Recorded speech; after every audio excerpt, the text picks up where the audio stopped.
प्राणप्रतिष्ठेनंतर रामलल्लाचे दर्शन घेण्यासाठी गर्दी करण्यात आली आहे। राम मंदिराबाहेर भाविकांची मोठी गर्दी पाहायला मिळते।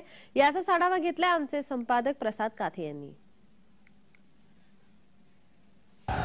रामप्रतिष्ठेच्या दुसऱ्या दिवशी रामभक्तांचा देशभरातून ओघ अयोध्येकडे येतोय आणि या निमित्तानं राम मंदिराचा संपूर्ण परिसर हा रामभक्तांनी फुलून गेला।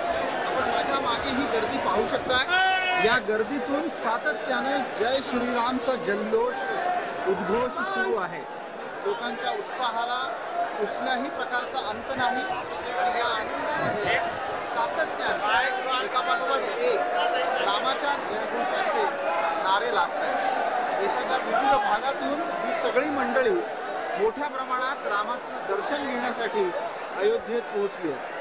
रामभक्तांच्या या गर्दीमुळे मंदिराच्या आत्ताच्या व्यवस्थापनावर प्रचंड ताण आला आहे आणि ही व्यवस्था इतक्या मोठ्या संख्येला सध्या तरी नियंत्रित करताना काही प्रमाणात आव्हानात्मक स्थितीत सापडल्याचं दिसतंय।